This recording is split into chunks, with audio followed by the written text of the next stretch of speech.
So basically, I'm Natalia Strokowska. I'm a doctor of veterinary medicine and PhD student from Warsaw University of Life Sciences. I'm Polish, but I'm working a lot as a locum vet in UK. And I used to travel all the world and do volunteering work in different continents. And for most of my studies, I thought I would be a wildlife vet. But then I realized that you can't be volunteer for the rest of your life. But because I was so successful during studies, so supposedly my CV was well written and my motivation letter was good enough. I wanted to share my knowledge with you how to prepare properly for applications. So we'll have one of the series of webinars today. So today we'll focus on writing the proper CV. I'm going to share my knowledge how to prepare it, and I'm going to show you my CV. So I'll be really happy if you find 15-20 seconds right now to find something to write on, or maybe you can open a Word to make your notes, because I'm going to share some useful tips. And what is more, I'm recording all this webinar, so at the end, I'm just going to share everything on YouTube. So for those of you who won't be able to be with us today, you'll be able to watch it later. So no worries, nothing is lost. So I think some of you maybe are going to bed, or it's like 10 hours later, or in America, I think you might be during a work day, or might be in school. So I think no worries, nothing is lost. Okay, guys. So I don't have any presentation prepared for you. So basically, I think you'll be able to see everything in here.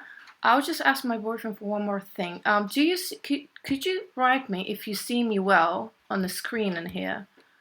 So are you able to see me on the screen of the stream?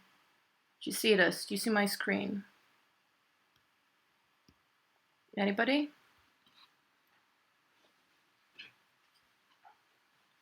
All right, just give me a second.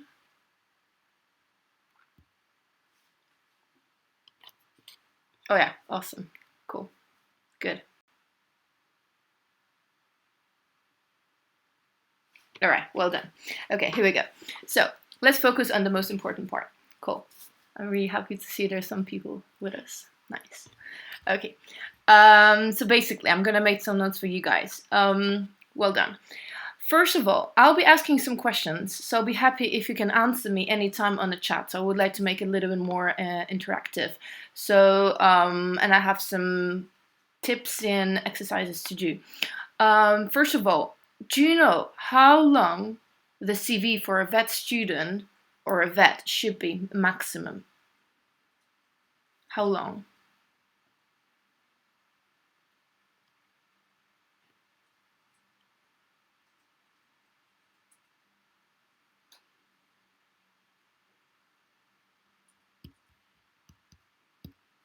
I think it looks like that all I see on the screen is like 10-15 seconds later after the stream,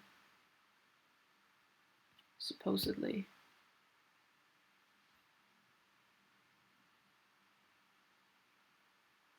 Okay, see some answers. Cool. Some of you say it's a one page. Some of you say it's 2 pages. But I would say for a vet student, we should focus on one side. For a vet, I think it could be maximum 2 pages because you have a little bit more experience. Sometimes have some more written. Maybe you have some additional courses finished. So we'll try to make it as effective and as short as possible. So for you as vet students, because I suppose there will be mostly IVSA students in here, it'll be 1 page.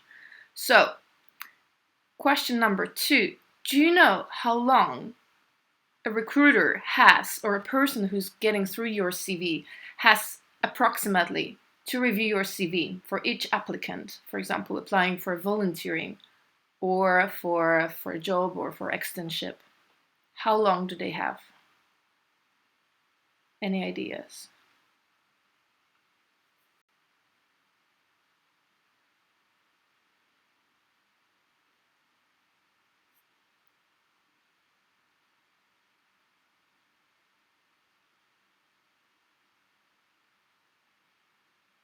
1 minute, 10, 15 seconds, 10 seconds, 30.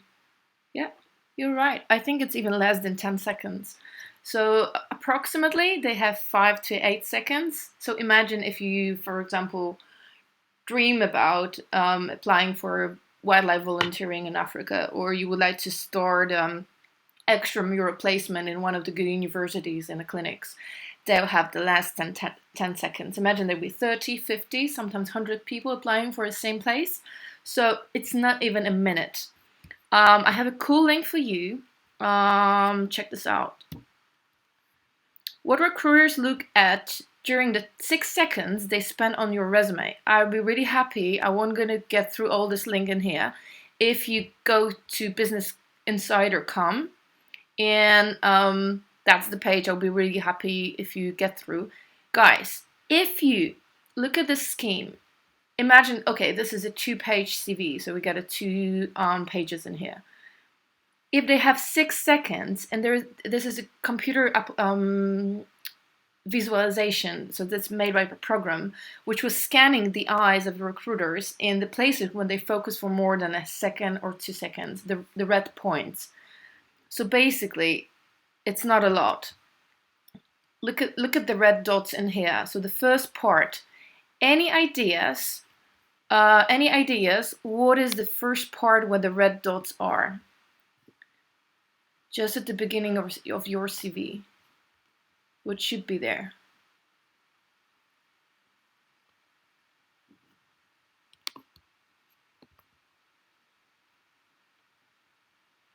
Yep, I'm gonna send you a link. That's a good idea. Give me a second. All right, that's me. Okay, I just need to log in. Yep, here we go. Just a moment.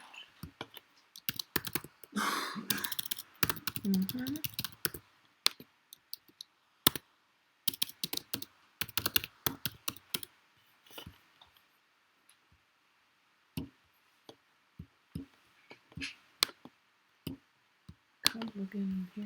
All right, here we go.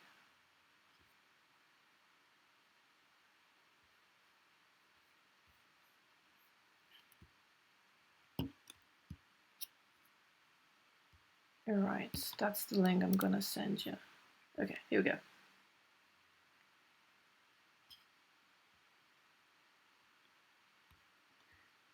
Alright, good. Guys, the first part they're getting to look at is your latest experience. Forget about putting your education on the very first point. That's a common mistake, that people put their education rather than an experience. So they don't care which university you finished, which school it was in the United States or in UK. They really care what your experience is. It's really difficult to say that student hasn't any experience, but believe me, it can be nicely written what you've been doing in your last months, or if you're applying of a specific internship, if, for example, in equine or in small animal veterinary medicine, it should be written properly for this point. So guys, I'm going to work on my specific CV, and I'm going to share some interesting info with you what should basically put in there. So obviously we start, just a moment, we always start, if we look at the CV, okie dokie, if we look at the CV, we always start with the personal info, right? Here we go. So we always start with the personal info, and always, of course, is your name and surname. If you're a vet student and you still don't have any experience in this part, for example, I'm a doctor of veterinary medicine, so this is the abbreviation DVM. MRCVS, it means I'm a member of Royal College of Veterinary Surgeons, and I'm still not a PhD, so I'm writing PhD candidate. And I'm a specialist in non-domesticated animal diseases. This is for those of you who are vets. But if you're a still vet student, you don't put anything in here, okay? So this part basically will be just name and surname. In the future, if you're gonna finish your work, finish your studies, you're just gonna put your old titles in here. Just one more thing. I think will be easier in here, and I try to make a big screen. Just a moment. All right. I think it's easier now, right? Okay. Cool. So guys, then we go to your specific information. Okay, so details. That's the address of my company, then a postcode, city, and a country. All right. Don't forget about country, because sometimes, sorry to say that, some Americans, they don't know where is Poland, and sometimes it's difficult to know for them that we're not this part of the Soviet Union anymore. We're not in Russia. So write down that the Krakow is in Poland, right? And I use it from an STR in terms of street, but sometimes ST dot is also fine. And remember of not using any, for example, we have a lot of difficult Polish signs. So try to make it international. So don't use, in Czech, for example, you get a C with the dash and all that stuff. So you need to make it as simple as possible. Then put your telephone with the prefix and email, and that's it. That's all the info they're interested in. So they don't care what's your nationality. They don't care if you're married, if you're divorced, or you're single. They don't care. Sometimes in Poland they ask for it, but this is specific for my country. But if you're applying for international job, that's all info you need to put in here. Sometimes they might ask you a date of birth. But in America and in the UK, there is as far as I remember, there is a special pact of skin color, sex, age, and religious equality. So basically, subconsciously, if you have a tall blonde applying for the same job and you have a black Muslim lady, supposedly your brain would rather choose the tall blonde for the specific job. This is how the subconsciousness works. So to give everyone equal chance to apply for a job, to give everybody a chance to be invited for internship or for interview, as you can see in my CV, there is no picture, okay? There is no photo, so forget about attaching your photography. And it's one of the things that potentially some of you have never thought that in America and in the UK, CV with photo goes to the bin straight away. So basically, it might be one of the reasons they rejected your application already if you applied somewhere in the United States and or in UK. Could you tell me if in your countries, do they ask you for attaching a photo to your CV? Do employees or people asking you for CVs, do they want a CV with picture or without?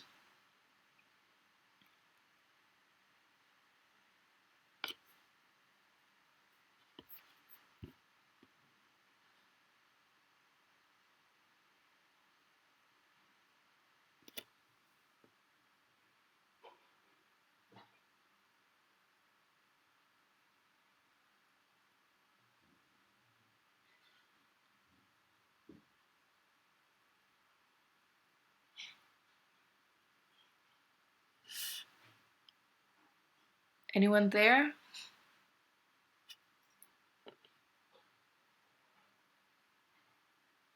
In Poland, yes. Yeah, all right, that's why I know. Anyone from other countries?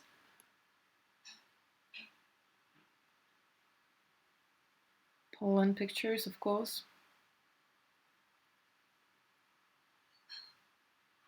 Picture, okay. Spain, same. Poland, right. Okay, guys. If you're in Poland, that's for sure they want to ask you for a picture and date of birth. But internationally, if you're looking for a job in the UK, United States, Ireland, no, don't do this. But when I applied for my locum work in Dubai, they wanted a picture. So all depends. But we're thinking if you would like to get some international experience in English-speaking countries, then no. So you just don't apply, don't attach a picture. Okie dokie. So in terms of personal info, that's it. And second part, do you remember? Let's go for a link. Here we go. That's the part where the recruiter's eyes focus for more than a few seconds in here. So we start with experience. Alright guys, the part of experience in here, if we go for my CV, we start, sorry, that's not this one. We start with the latest one, okay? So my latest work was for a veterinary group in London, and you always start with the position you had, okay? So this is locum veterinarian. Then we had the company that you work for and a date. You might start with the date and then the position and then the company. Doesn't matter. But focus if you're applying for example, for small animal, don't put your equine or person experience in here, okay? If you're applying for large animals, don't put poultry or anything you did in exotics, for example, right? So try to keep it specific and according to the point of what you're applying for. So this is all my work in the UK, for example, in Dubai. So all the previous locum jobs that I've did so far in the last few months with some dates. I really like the format, for example, a year dot the month, but you might also write it January or December, whatever you want to. I try to keep it as simple as possible, right? And as you can see in here, my position in Poland, I worked for 3 different practices for a few months, but I was a part-time in 3 different places, so I keep it as one specific job for a specific time because I was doing different shifts for different practices. So there was a period of time I worked for them. And what is important, I didn't repeat it in my locum work, the same what I did as a veterinarian in here, okay? Because I'm doing pretty much the same. I'm doing small animals and some exotic pets. So it's really important in few sentences to describe what were your duties. Okay, imagine this is my job for vet. I'm gonna tell you in a minute what you can put as a vet student. So for example, I was working sole charge in first opinion practices. Sole charge means you work yourself without a team, so or maybe without a nurse, so you can do everything at your own. Diagnosing treatment vaccinations of small and exotic animals. Dealing with English-speaking customers. It's really important to show and to prove that you can't serve English-speaking customers if you're applying for an English-speaking country job, right? Neutering minor soft tissue surgeries. Minor soft tissue surgeries is a global name for performing lumpectomies, mass removals, castrations, wound management, suturing, dentals, that kind of stuff, right? Ultrasound and X-ray techniques, so for example, diagnostic imaging, wound and fracture management, and some diagnostics, CBC, biochemistry, analysis, FNA. Guys, this is what I do as a vet in simple words. But if you don't have already that much experience, and of course you're not working practically, what you can put here as a student. For example, you can note it because I'm not going to write it. History taking for clients. Assisting in surgeries. Taking care of inpatients or of outpatients, right? Inpatients are hospitalized, or outpatients are patients that are visiting you or a clinic for daily treatment, okay? You can do this, of course, as an emergency vet as well. Drug administration, for example, intramuscular, which will be IM, intravenous IV, subcutaneous SC, right? That kind of stuff. For example, drip setup, which means you know how to start IV fluids and to prepare all the set. Believe me, many students still don't know how to do this correctly. So if I would have a student, I would think that's an asset because they know how to start the IV flow and check how fast the fluids go. Or assisting in consults, right? You can write as well dealing with English-speaking customers, working in team, dog walking, taking care of demanding patients, disinfecting the surgical field or preparing the surgical theater, right? Assisting a surgeon, all that kind of stuff that you are doing practically as a vet student, okay? So remember, if you're putting your part of experience, it's a reversed chronology. So it means from the latest. So your latest job you have, or your latest experience, to this one, which was in the past. And what is more, if you're currently working for someone or you're doing your practice, For example, you can put, I don't know, 2016 September dash present, so until now. Okay, so it means you're potentially doing this over the weekend time, and you're still currently working for this practice. Okay, so all sort of experience you have in here. Of course, if you're applying for small animal, as I said, just put all you've been doing with dogs and cats, rather not with poultry or with cows, because no one cares what you've been doing with large animals. And what is more, remember, you have only one page in here. Okay, so you need to be quite strict with the space. All right. And if we go in here, for example, veterinary intern, that was my latest experience as a vet in UK, right? So I was doing this under Erasmus program. So for example, Erasmus practice can be treated as your experience as well, or a part of your education. Okay. My extra job is medical English translator and teacher. So that's my company. That's what I'm doing for Veterinary English Com.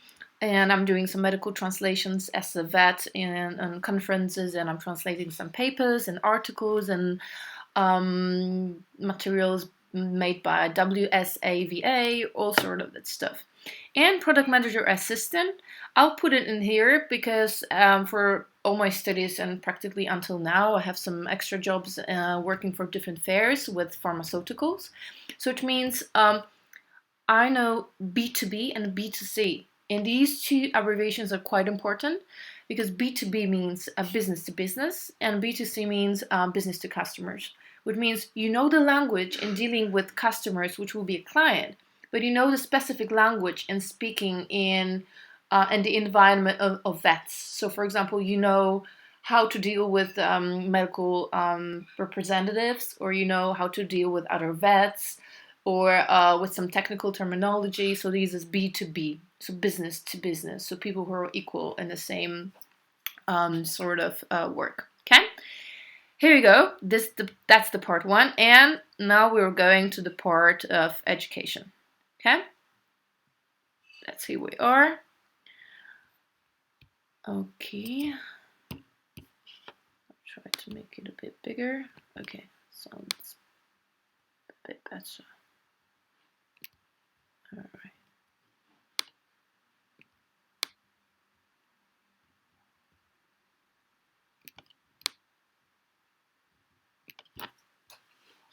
Okay.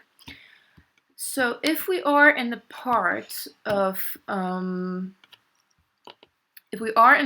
education, guys,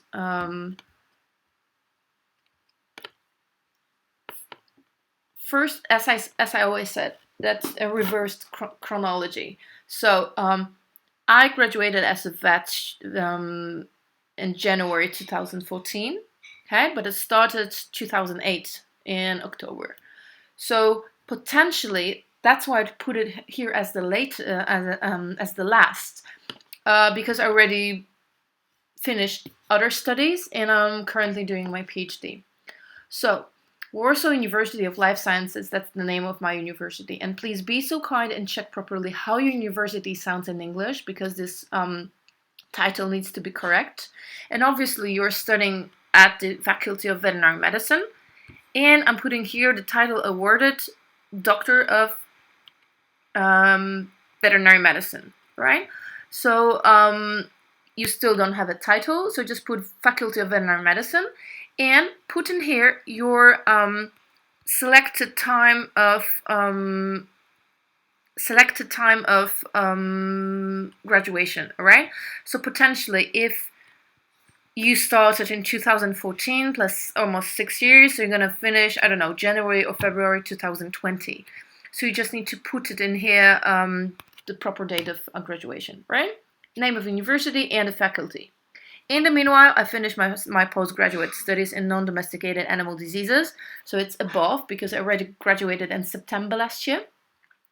And the latest, which is the first on the list, are my PhD studies. So doctoral studies in veterinary clinical sciences and my PhD thesis. And here I'm going to defend it, hopefully, maybe at the end of this year or maybe the next year. Okay, I'm still not in a hurry because I'll have still 1.5 years. But it'll be 2018. That's what the date I put in here. Okay? So basically, that's the part about the education. And forget about putting your high school in here. No one cares. They don't care. High school is not important. This is just your university. And these studies are from 4 to 8 years, depends. In America, you have the pre-vet, so you get a college. So college is a part of your education. So the vet school will be the first in here, and then under will be your college. But in most of the countries, you just after high school, after your A levels, you go to university. So there'll be straight away there'll be your vet school in here.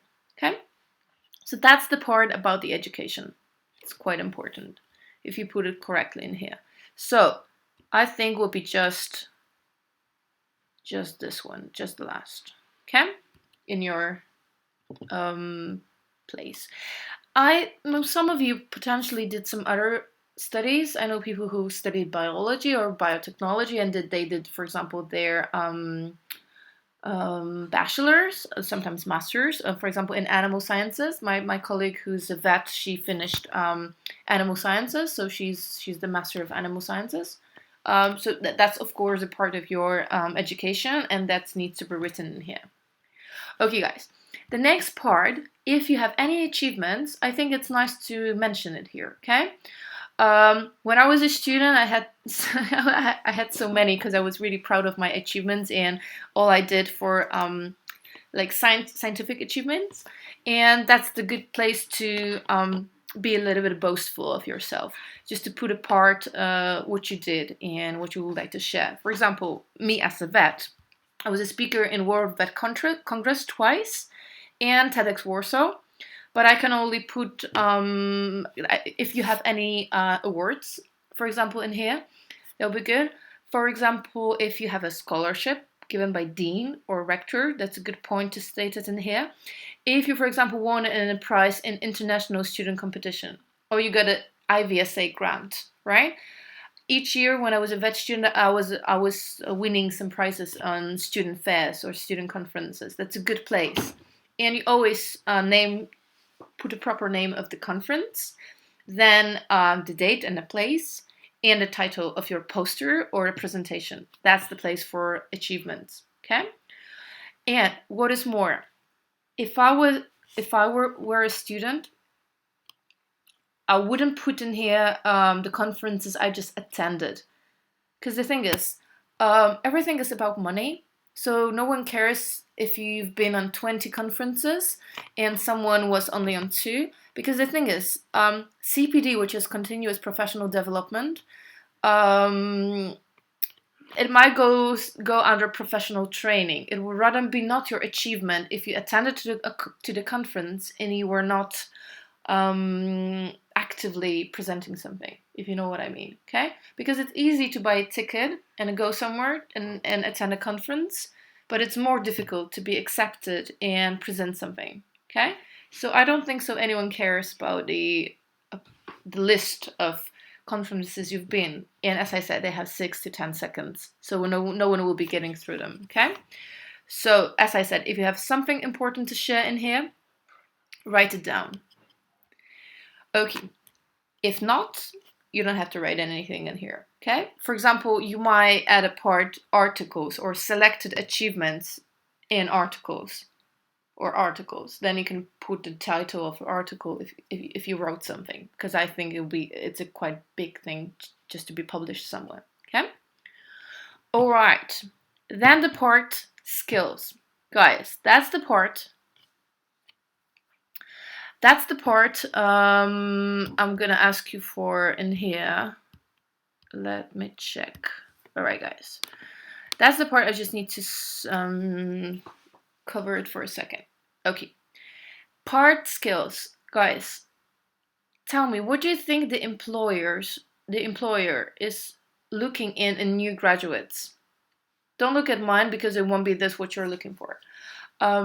What do you think the employer will be looking in new graduates? Give me some examples. What you can put in skills in there to describe yourself as someone who they would like to hire. What do you think should be there? What kind of words?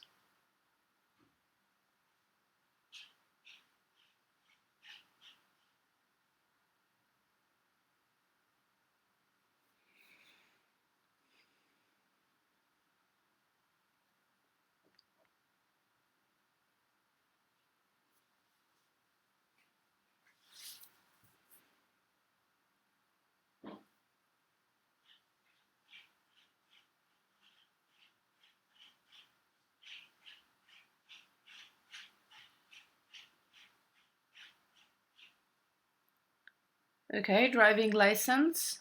It's written driving license like this. Teamwork, good. Okay. All right. Teamwork is really important, right? It seems languages. Depends what you plan to work. English, of course, but it will go under the section of languages. Okay. Ability to work in team, driving license. What else? Give me some examples.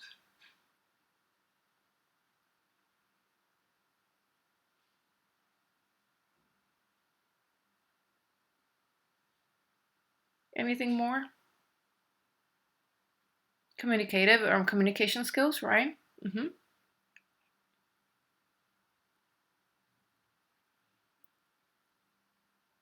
That's it.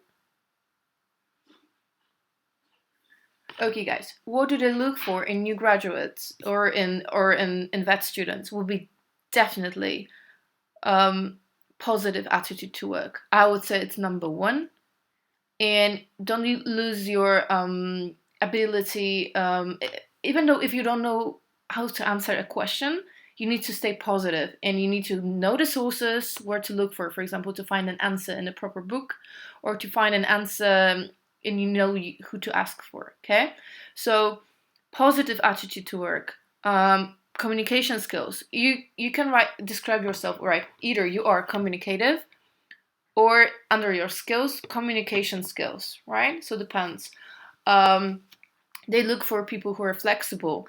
They look for people who can work long hours. They look for people who are able to work under stress, so are stress resistant. They look for people who be able to work in team. So team spirit, teamwork, or team player. That would be the words to describe a person who they potentially look for. And I'm gonna show you what I'm gonna have in mind. Okay. Um, there are not only soft skills, there are also hard skills. And what do they look in new graduates as the number one will be minor soft tissue surgery. I don't know how about your country. I know how it's in Poland, but it's really difficult to learn anything in terms of surgery. They don't want to share, and our senior colleagues, I've been there, so I know it. They try to hide. They don't want to share with their experience. They don't want to share their knowledge. That's really sad because it's really difficult to get any experience in this field. How to neuter a dog or a cat. I would say 85, almost 90% people finishing vet schools, they don't even know how to handle scalpel properly. So how are you going to expect from them performing whole spay in a bitch, right? So that's a trouble. So internal medicine and minor soft tissue surgery, I would say it's a number one in terms of hard skills they're going to expect from us because this is mainly what you're going to do in as a vet. But as a student, you can always show an interest in it. Okay. I have exotic pets and wildlife diseases, but because that's my professional interest. Positive attitude to work. That's the number one in soft skills, as I said. Okay, so it's really important. Even though sometimes I work 14 hours, sometimes people might be really rude to me. We have problems with clients. Someone is getting emotional. We have a difficult situation at work. You need to stay positive and you need to smile, even though all your world is burning, and someone you love died. And believe me, I had a situation like this a few days ago that I had an information that my friend passed away, and I had to stay still. I was during a consult, and I need to finish it, and you can't cry in front of the owner and share your private things in front of them because you need to stay professional. Okay, so I know sometimes it's really hard, but you need to be professional. Ability to deal with difficult clients, of course, because if they start to complain, sometimes I had situations someone was drunk, someone was aggressive. You need to know how to handle those situations.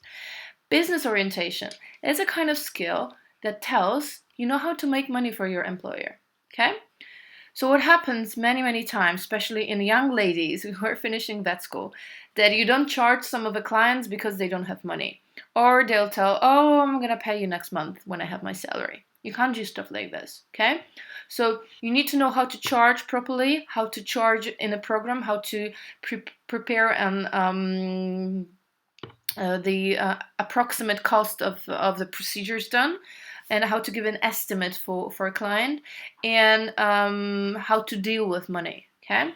Because otherwise, you need to make an income for your employer. Otherwise, there's no point they're going to keep you at work if you're not making money for your salary, right? Careful details and teamwork. As I said, teamwork is really important, and sole charge work as a vet. But as a student, I would rather put teamwork in here, okay?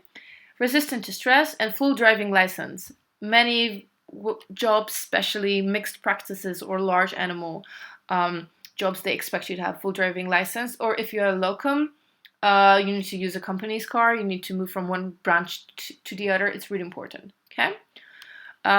So in terms of skills, all sort of that I'm flexible, work long shifts, a good sense of humor, being polite, well mannered, that kind of stuff, right? So basically, they're looking for someone who's gonna be a great team member, right? So they look for someone who'll be really good to work with, right? So not someone who's complaining, or it's high maintenance, or it's always sad, or has so many private problems that can't focus properly on work, right? So that's the part about skills. So I would use always think we're still on one page, right? I would put around 7 or 8 skills in here, both soft tissue and hard skills. Sorry, soft skills and hard skills. And the thing is, if you're not still an expert in dermatology, but you know how to do the skin scraping, or you know how to do cytology, put it in there, okay? So in terms of skills that you know, I don't know, skin cytology, for example. Or if you have a special interest in radiology, you can put it as your skill in here. Radiology or x-rays. Or if you like diagnostic, laboratory diagnostic, right? So you can put urine analysis or CBC in here, or blood work analysis, right? So it might be something minor, but it will give you an asset in here. Okay, selected professional training. I would rather say that's something you have after you graduate. But if you're already taking a part in different trainings, for example, which didn't last 3 or 4 hours, of course, which is, for example, ultrasound course, weekend ultrasound course, put it in here. If you are attending into any specific course, for example, any CPD, I'm attending SFs each year. I did a part number 1 and 2 in surgery. I'm planning in December to do the part number 3. And I did exotic pets in radiology, okay? So I would put it in here. But remember, if it was a course that lasted 2 or 4 hours, there's no point. If something lasted at least a long full day or 2 days, I think it's worth of mentioning. Okay, so that'll be the part you're gonna describe it in here in the part of selected professional training. If you still don't have anything, don't put it in here, right? Because there's no point in sharing if you have like just only one thing which lasted a half day. Oh, that's the part. Okay, it's selected professional training and a membership. I'm putting a part that I'm a member of PESAVA, which is Polish Small Animal Veterinary Association in here, surgery and exotic pets. PECAVA or CVS and IVSA, right? So that's the part that you can show your special interest. You're doing something extra professionally, okay? For example, you are a part of the scientific student association at the university, right? So you showed you do something more rather than just studying, okay? So that's the part about selected professional achievements. And then we go to the part about languages. Part about languages is gonna go in here. Polish is my native language, okay? It's not a mother tongue, it's a native language. And then, of course, English should go second, right? Always you show first the language which you are the most fluent with. So Polish will be native, or Spanish, whatever it is. And then you go for second, which will be English, in my opinion. In my case, it's fluent. If you have any certificates, for example, CPE, CAE, TOEFL, IELTS, you can put in here in a brackets, and for example with the score. But if you have CAE or FC, for example, and you passed a note C, which is like average, I don't think so. It's something you need to be proud of. So I think rather if you have B or A, it's worth of mentioning here. So you give some proof of your English proficiency in here. Okay. In my case, Russian, I speak Russian, good Russian, so I think I could serve Russian-speaking clients. And Spanish is communicative. I use Spanish if I go to Spain or South America. I can order some food. I know some basic stuff.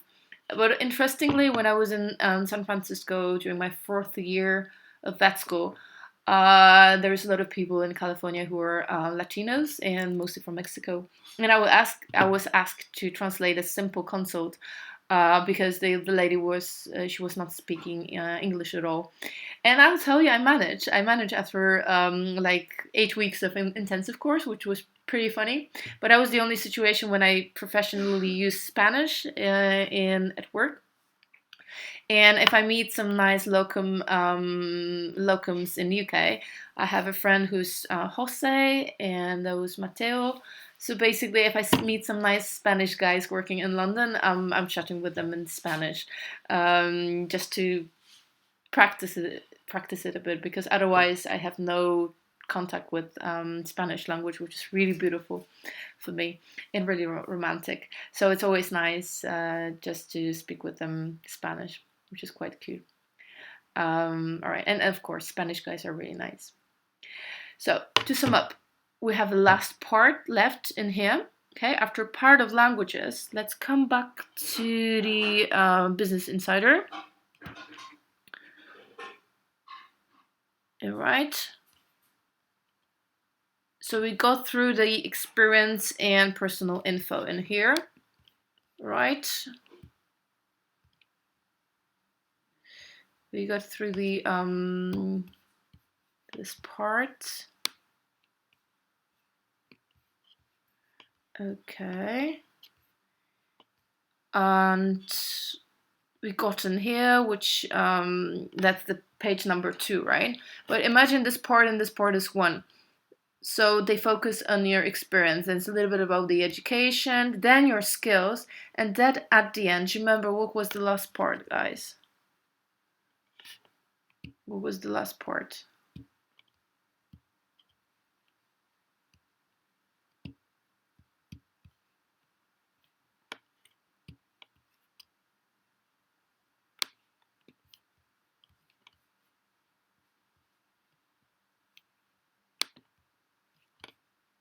Any details?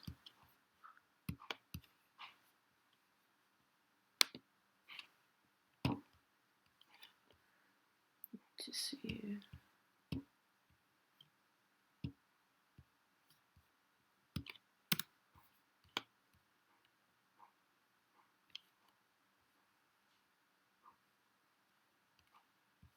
Okay.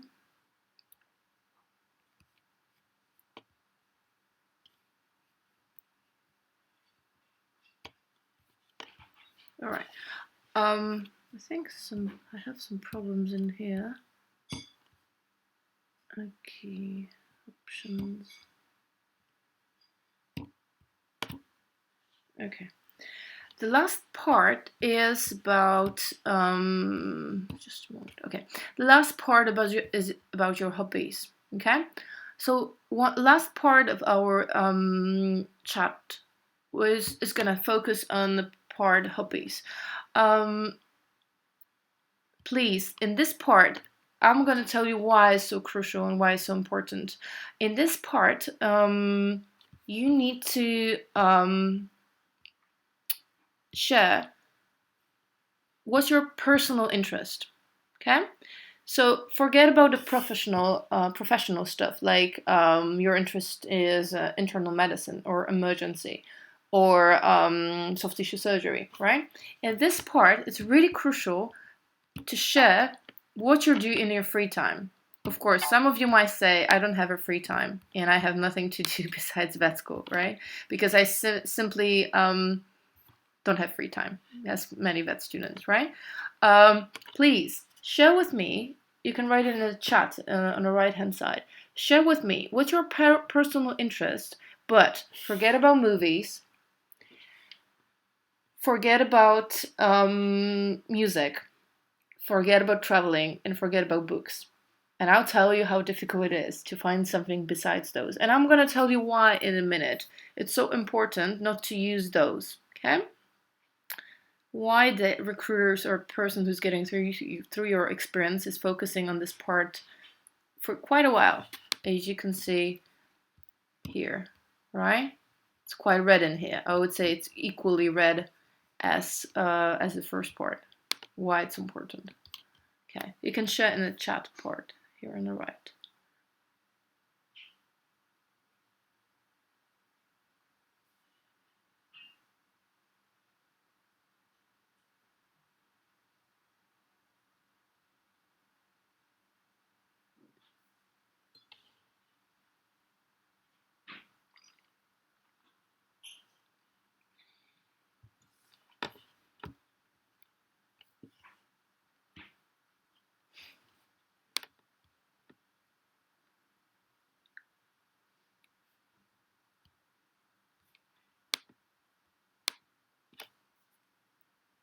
Cool. Photography, we've got extreme sports, diving.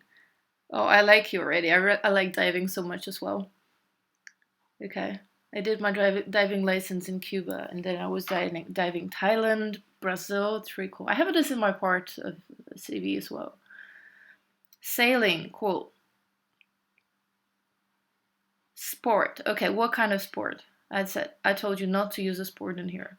Reptiles breeding, that's kind of nice. Road cycling. International relations, cool. Gardening, that's really cool. Hiking, bird watching. What kind of dance? Okay, Ruzi. What kind of dance you got? I also love dancing. I was in ballet school for a few years. And then I was dancing all sort of different types of dance from modern to hip hop. I had an episode of Irish dancing as well. And yeah, I was dancing jazz, and so far I'm already into shuffle dancing. That's the kind of dance you comes from Berlin, and it's you dance it when you're in the techno party. Wine tasting, oh, that's really nice. Horse riding, bird watching, cool guys. Makeup techniques, cosmetics, that's sweet. That's nice. All right, guys. So in this part, you need to show some part of your delicate soul. So basically, you don't focus on your personal stuff. Sorry, you don't focus on your professional stuff. You show who you are. And in this part, why I told you not to use books, music, or sport and traveling. Okay, because this is something that 90% of gym and body pump classes, astronomy. Cool, a lot of interesting people here. I'm really happy to hear this. So that's something that 90% of CVs that the recruiters see will have in this part. Okay, you need to be a little bit different from the other people who are applying for the same job, and you need to show something they don't have. Okay, so music will be everywhere. If you would like to use music here, I would be specific. For example, I like electronic music, or classical music, or orchestral movie soundtracks. That's the music I listen to. Okay, so try to be a little more specific. As I said, if you have sports, be specific. Do you train volleyball? Do you train tennis? Do you like diving? I like you like diving as well as me. It's really cool. So put a specific type of sports. If you like books, I would rather, or movies, I would rather write, I don't know, Michael Scorsese movies, or comics, right? You like thrillers, or someone likes documentaries, right? So try to be a little bit more specific. Either you put a writer, or I like Haruki Murakami prose, for example, right? or you put a specific, or I don't know, Agatha Christie, or a specific author, okay, or a type. Dance, for example, you can write it's any type of dance you're doing. So, and in terms of traveling, all of us like to travel, right? But 90% of us don't have time or money. So apparently not that many people are traveling as much as I do, right? So far I've visited 70 countries. I can call myself a traveler. But all my free time, I'm spending money in my free time on traveling. So any single spring break or holidays, I'm in travel, okay?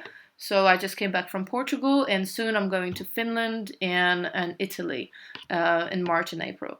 So basically, that you can call yourself traveler, because if your recruiter will ask you, okay, you like traveling, so when you've been, and I have my friend Ola. I helped her once with her preparing her CV for a job, and she put her traveling. And I asked her, okay, so far, when you've been and last time, and she's like, a year and a half with my mom. We visited Lviv in Ukraine for 3 days.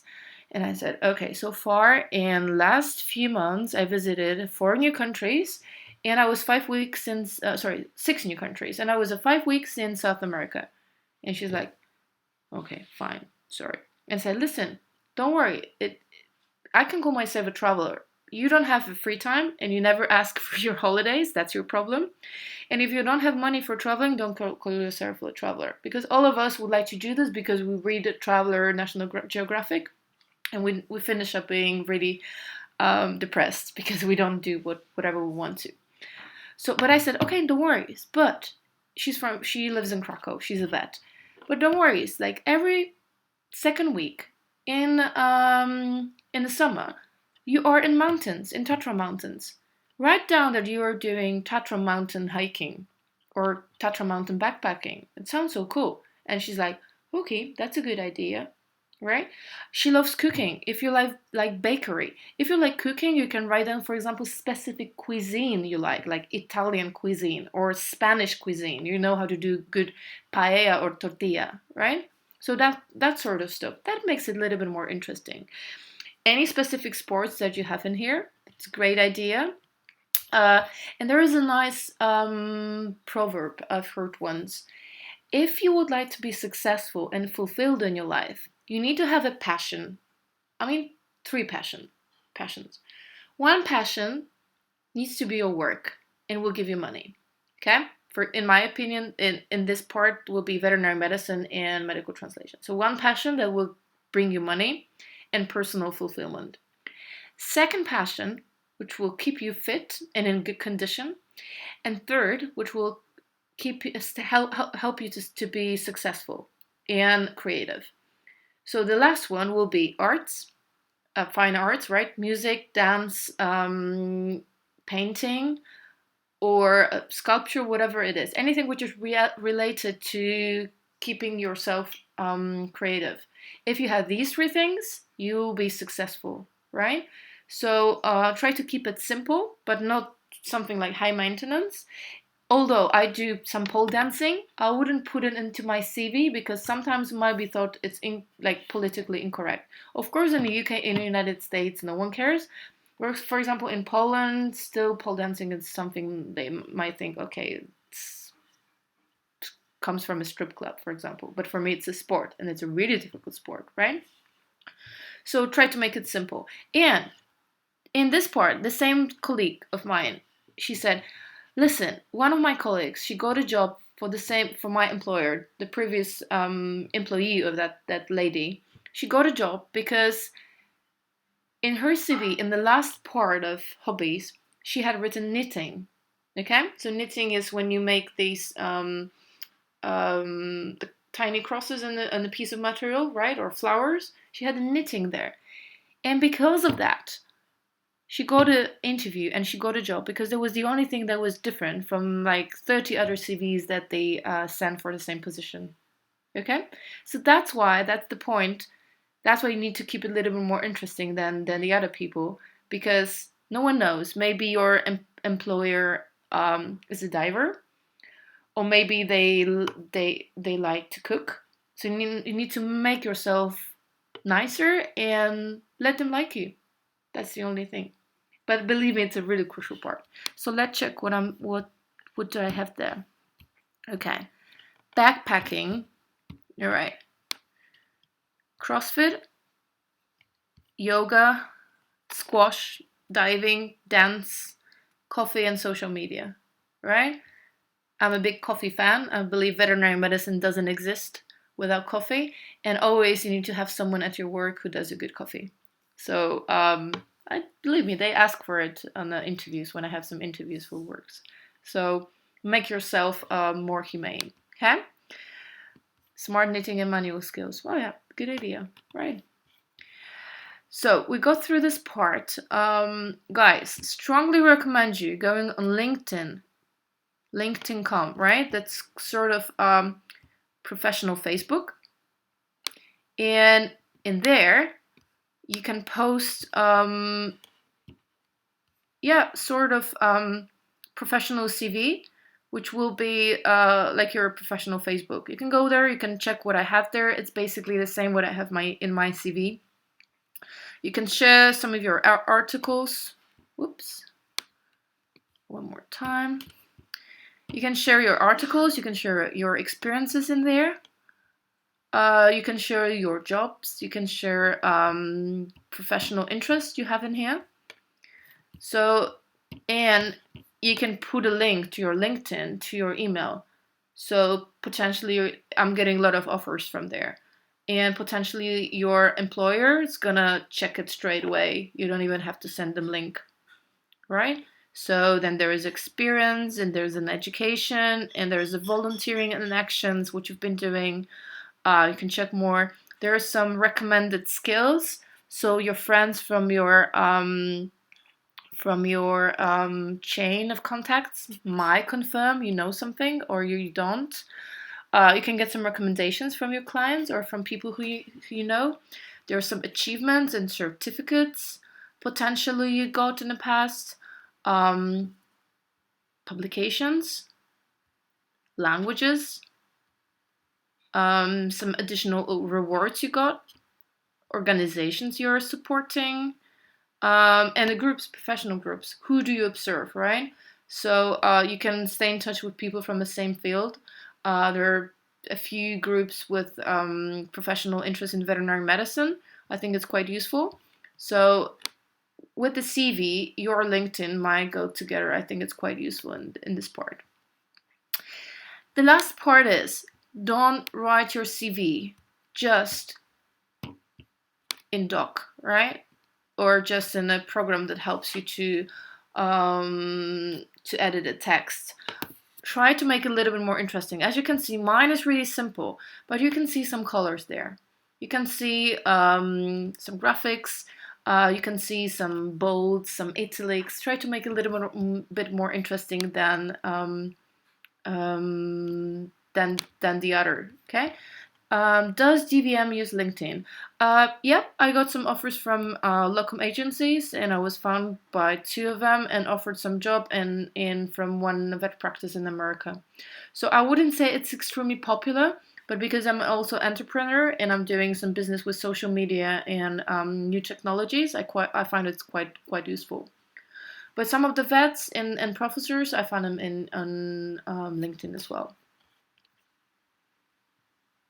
Yeah, IT is quite big for LinkedIn. It's not as popular in veterinary medicine, but I'm not only a vet. I'm also interested in new technologies, and I have a lot of friends, professional friends from other specializations. So that's the reason I have a LinkedIn. I have a chain of contacts all over the world. Okay. I got a page which is in Polish apparently, but I think you might find any of those in your native language. For those of you who are Polish, interviewme.pl. It's a really cool page which helps you to make content for your CV. They give professional advice on CV and they help you how to make a template.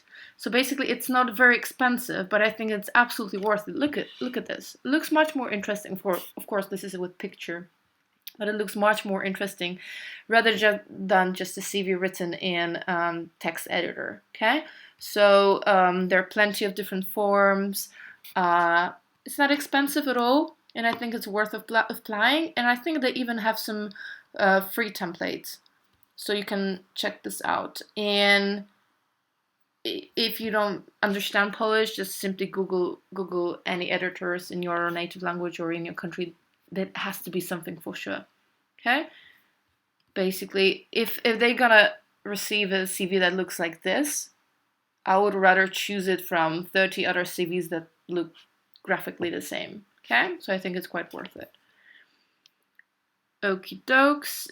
And of course, I'll be really happy if you always stay with me on my Instagram. I share some of my experiences there, so I feel invited to check what I'm doing. Currently, I'm in Poland, focusing on my PhD. So I'm gonna stay for some while in Warsaw, and I'll be always really happy to share some of my experience with you guys. And if you have any questions, I'll be happy to answer them. Always, you can send me an email on natalia@vetnolimits.com. I'll be happy to answer if you still have some questions. And if you maybe would like to ask for something now, I'll be really happy to see this on the chat. And if no, thank you very much for spending an evening together and studying how to write a proper CV. That's first of the webinars I've just prepared for you.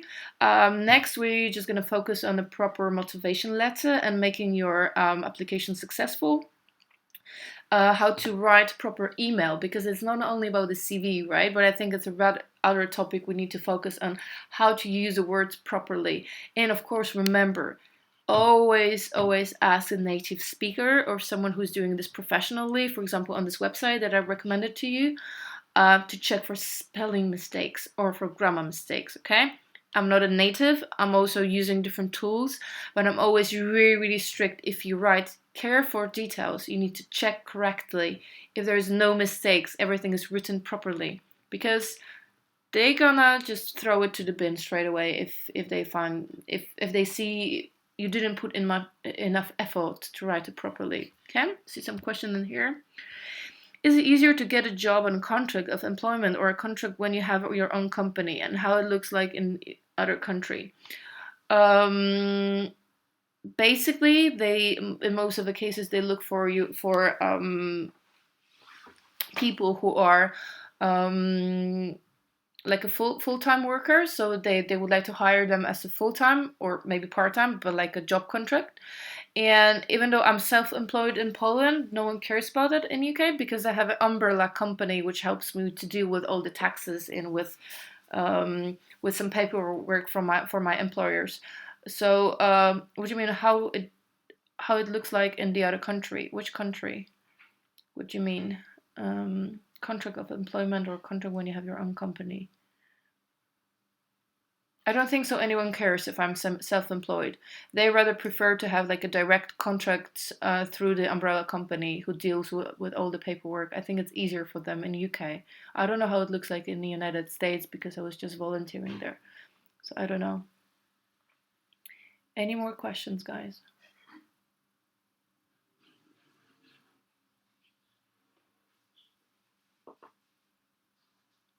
Anybody?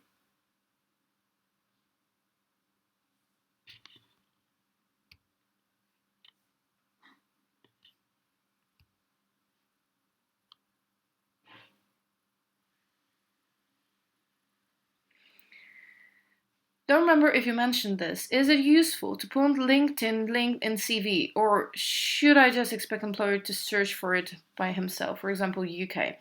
UK. That's what I mentioned, Douglas. Okay. All right. Cool. LinkedIn. I would just rather put. I have my LinkedIn link in the footnote in my email. So anyone seeing this can go for my Instagram, can go for my blog, can go for my LinkedIn, and I think so. They would just rather ask you for it. So just put it in the electronic form. And what is more, check anything what is internet in the internet about you. If they would like to hire you, if they would like to check who you are, they're gonna check what you have on Facebook, so be careful with the privacy policy, and check what kind of content is about you in the internet, because there's no point they are not gonna do this. And I think if they would like to see who you are, they're gonna Google you. So you need to check if there's no crazy photos from the parties, if IVSA parties when you've been drunk laying on a sofa. So you just need to be always sure that there's nothing that you might not be proud of. Okay. When you were doing your first years of vet school, were you doing any internship? Okay. Internship and externship, there are two different things.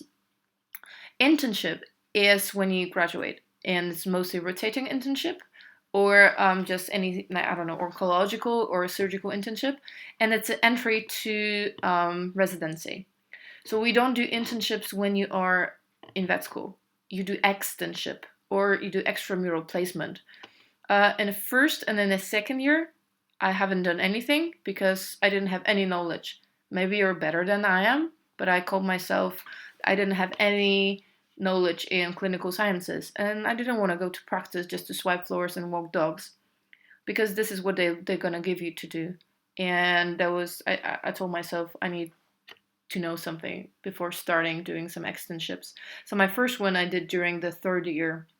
And from time, I know right now that was a little bit too early, because I was just after a semester of pharmacology, and I knew the anesthetics and analgesics, but I didn't have any experience and any knowledge with antibiotics. So I was just opening book and seeing what I can use for this specific case and what dose I should use. So basically, from time, I could have learned more if I if I had gone for externship while being, for example, in the 5th or 4th year. Okay. So I would rather say give yourself first 2 years just to focus, to survive at school, and then you can go maybe starting late third year or 4th. Is it good to mention about Erasmus in the CV? Yeah, of course. There's always an experience. It's always an education. And I have the Erasmus under my education and PhD, because I applied. I went on Erasmus twice. First was Erasmus practice during my 6th year. So when I was graduating from vet school, I was in Erasmus practice. So I was an intern in one of the practices, hospitals. And second time, I just came back in January from Leipzig University. So I was doing research stay, and I was Erasmus practice again. So I think it's worth it, because it shows extra interest in your international experience, and then you can deal in international environment. I think it's always worth mentioning. Yeah, traineeship is a kind of internship, externship, or volunteering. Depends how they're trying to call it. If they're gonna give you some money or not. Traineeship is really it's not a specific word. Okay, is it fine to ask some doctors about unofficial internship when we are veterinarians? What do you mean unofficial internship when we are veterinarians? Is it okay to ask doctors for unofficial internship when we are vets? Well, you don't put a before plural when we are vets. A always goes before voluntary work. So when you're a vet, you would like to have a volunteering work, am I right? So you plan to go to the other country and be on a placement as a vet.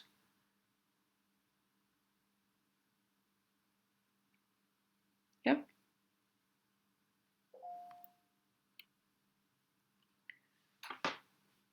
It's called a placement or visiting. And when I was in UK, one of my students, Natalia, as well, she's a vet with I think 6 years of experience. She visited me for a week, and oh yeah, she did. It's called the shadowing. So she was with me for a week, and she was with the practice. She was just looking at my work. She was getting into practical environment with me, and she was helping with some stuff. And it's quite, yeah, I have a colleague, one of my students, Alice, she's really good dentist. She went already twice to Copenhagen to very famous diplomat dentist. He's a specialist in veterinary dentistry, and she just came back a second time from there, and she's graduated for a year and a half or 2 years. And yeah, you can always put it in your experience and under your skills as well. So I think it's absolutely worth it, and you can always apply even if you're a graduate. So I think that's it. Okay. Cool, guys. Thank you so much for spending some time with me today. That was my great pleasure. It was my first webinar. I really hope you've learned something useful today, and I will inform you when we're going to plan to give the next webinar. Thank you so much. Have a good day.